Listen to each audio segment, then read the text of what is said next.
अस्सलामुअलैकुम दोस्तों, आज की इस वीडियो में मैं बात करने वाला हूँ मेटा डाटा के बारे में। डाटा वेयर हाउस के अंदर मेटा डाटा का क्या काम है, तो बगैर टाइम ज़ाया किए चलिए शुरू करते हैं। तो मेटा डाटा की बात कर लें हम आज कि मेटा डाटा असल में होता क्या है। डाटा वेयर हाउस के अंदर मेटा डाटा असल में है क्या। मान लें कि आपने अगर कंप्यूटर साइंस की कोई बुक पढ़नी है तो उसमें क्या करेंगे, मुख्तलिफ सब्जेक्ट होंगे, मुख्तलिफ यूनिट बने होंगे, जिसमें आप लोगों को सॉफ्टवेयर के बारे में बताया जाएगा, कंप्यूटर के हार्डवेयर के बारे में बताया जाएगा, अलग-अलग से हर एक चैप्टर होगा। और आपको पता होगा कि अगर हार्डवेयर के बारे में कुछ पढ़ना है तो हार्डवेयर वाले चैप्टर में हमें सब कुछ मिलेगा, अगर सॉफ्टवेयर के बारे में पढ़ना है तो सॉफ्टवेयर वाले चैप्टर में सब कुछ होगा। लेकिन वो सारे का सारा डाटा जो है, वो सारे का सारा सॉफ्टवेयर और हार्डवेयर से रिलेटेड कंप्यूटर सिस्टम की एक ही बुक के अंदर कंबाइन कर दिया गया। बिल्कुल इसी तरह जब डाटा वेयर हाउस के अंदर हम डिफरेंट डाटा को स्टोर करते हैं कंप्यूटर सिस्टम के अंदर, डाटा वेयर हाउस के अंदर हम डिफरेंट डाटा को ला के स्टोर कर देते हैं, सेव कर देते हैं। अब उसको सर्च करना पड़ जाए हमें फिर से फ्यूचर में आने वाले दिनों में फिर से ज़रूरत पड़ी उस डाटा की, तो कैसे सर्च करेंगे, हम किस तरह से फाइंड आउट करेंगे। तो मेटा डाटा असल में है क्या।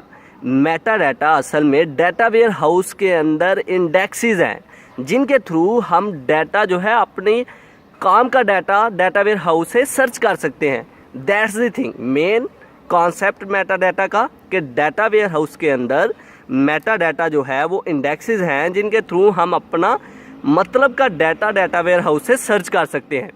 अब हम बात करते हैं ज़रा, लोग ये भी कहते हैं कि Meta data is data about data, कि डाटा के बारे में डाटा है। अब वो किस तरह है, अब इसका कॉन्सेप्ट भी मैं समझाता हूँ। अब इसकी 3 तरह की टाइप्स हैं।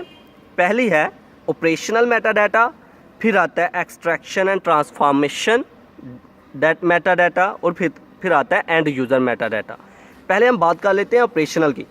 असल में ऑपरेशनल होता क्या है, ऑपरेशनल मेटा डाटा क्या है।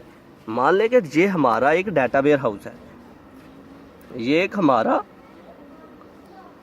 डाटा वेयर हाउस है जिसमें हमने सारे का सारा डाटा स्टोर करना है। अब डाटा वेयर हाउस के अंदर डिफरेंट प्लेसेस से, डिफरेंट सोर्सेज से डाटा जो है आ रहा है। अब डाटा वेयर हाउस के अंदर डिफरेंट सोर्सेज से डाटा जो आ रहा है, अब यहाँ पर जब हमने डिफरेंट सोर्सेज से डाटा वेयर हाउस के अंदर आके हमने सेव किया, तो मान ले कि हमसे किसी आदमी ने जो है वो डाटा मांगा, हमने क्या किया, उसको डाटा दे दिया उसकी मर्ज़ी का, जो उसने डाटा जिसकी डिमांड की थी। लेकिन जब उसने हमसे पूछा कि ये डाटा आया कहाँ से, ये डाटा कहाँ से तुमने लिया, कहाँ से हासिल किया, तो हमने जो रिकॉर्ड मुख्तलिफ डिफरेंट सोर्सेज से हमारा डाटा इस डाटा वेयर हाउस के अंदर सेव हुआ था। अब इसका रिकॉर्ड रखना भी तो ज़रूरी था कि किन किन सोर्सेज से हमारा डाटा जो है डाटा वेयर हाउस के अंदर आ रहा है। अब इस सारे के सारे रिकॉर्ड को, यानी कि किन सोर्सेज से डाटा हमारा डाटा वेयर हाउस के अंदर आ रहा है, उस सारे रिकॉर्ड को हमने सेव करना होता है ऑपरेशनल एमडी में, ऑपरेशनल मेटा डाटा में। यानी कि जो हमारा डिफरेंट सोर्सेज से डाटा वेयर हाउस के अंदर आके स्टोर हो रहा है, हमने वो सारा रिकॉर्ड सेव करना होता है ऑपरेशनल मेटा डाटा में। कि मतलब कि डिफरेंट सोर्सेज से हमारा जो डाटा आ रहा है, यानी कि किस किस सोर्स से आ रहा है डाटा, उसका रिकॉर्ड हमने सेव किया, फ़लाँ जगह से ये हमारा डाटा हमें आया था, ताकि अगर हमसे कोई पूछेगा तो हम उसे बता सकें कि ये डाटा यहाँ से आया था और ये यहाँ से आके हमने इस डाटा वेयर हाउस में स्टोर किया था। तो ये है ऑपरेशनल एमडी का कॉन्सेप्ट।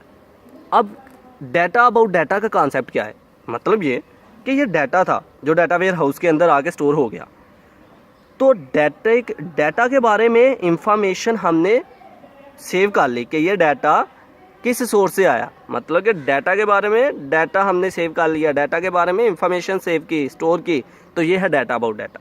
अब आते हैं एक्सट्रैक्शन और ट्रांसफॉर्मेशन में। ये असल में क्या होता है, एक्सट्रैक्शन और ट्रांसफॉर्मेशन क्या है। अब मान लें कि ये हमारा जो डाटा है हमने स्टोर किया दूसरी कंट्री से जहाँ पर इंग्लिश बोली जाती है, ये डाटा हमने स्टोर किया उस कंट्री से जहाँ पर अरेबिक बोली जाती है, और ये डाटा हमने स्टोर किया उस कंट्री से जहाँ पर फ्रेंच बोली जा रही है। अब हमें चाहिए डाटा सारे का सारा उर्दू या फिर हिंदी में, ताकि हमें तो समझ आए कि असल में होता क्या है। हमें इस फॉर्म में डाटा चाहिए। तो हमने क्या किया, इन सारे के सारे डाटा को जो हमने इंग्लिश में, अरबिक में, फ्रेंच में जो डाटा हासिल किया था, वो सारे का सारा डाटा कन्वर्ट किया उर्दू और हिंदी में। तो ये हो गई एक्सट्रैक्शन एंड ट्रांसफॉर्मेशन। हम डाटा यहाँ से एक्सट्रैक्ट कर रहे हैं डाटा वेयर हाउस के अंदर, यहाँ से डाटा एक्सट्रैक्ट कर रहे हैं, यहाँ से डाटा एक्सट्रैक्ट कर रहे हैं। एक्सट्रैक्ट करने के बाद हमने ट्रांसफॉर्म कर दिया किसमें, उर्दू या हिंदी में। तो ये सारे का सारा रिकॉर्ड कि कहाँ से डाटा आया था, किस लैंग्वेज में ये पहले डाटा था और किस में इसको कन्वर्ट किया, ये सारे का सारा रिकॉर्ड जो है हमारा स्टोर होगा एक्सट्रैक्शन एंड ट्रांसफॉर्मेशन में। तो ये है extraction and transformation Meta data. अब हम बात करते हैं ज़रा एंड यूज़र की। एंड यूज़र क्या है? एंड यूज़र ये है कि जो एंड पे जो इस्तेमाल करेगा इसे, यूज़र जो इसको यूज़ करेगा, तो उसके बारे में सारी की सारी इंफॉर्मेशन रखी जाएगी।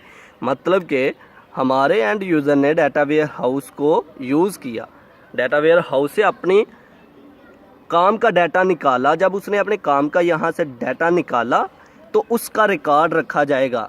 वो रिकॉर्ड एंड यूज़र का रखा जाएगा कि फ़लाँ डेट को इस आदमी ने ये डाटा जो है निकाला था, और ये डाटा कहाँ से, किस सोर्स से आया था, किस लैंग्वेज में था, और किस किस्म का डाटा इस यूज़र ने निकाला था। वो सारे का सारा रिकॉर्ड सेव होगा एंड यूज़र के अंदर।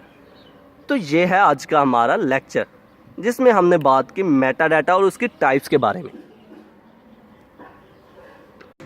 आई होप कि आप लोगों को मेरी ये वीडियो पसंद आई होगी। Like this video, share this video and comment below this video if you have any question. Thanks for watching. Subscribe Focus Group. अल्लाह हाफिज़।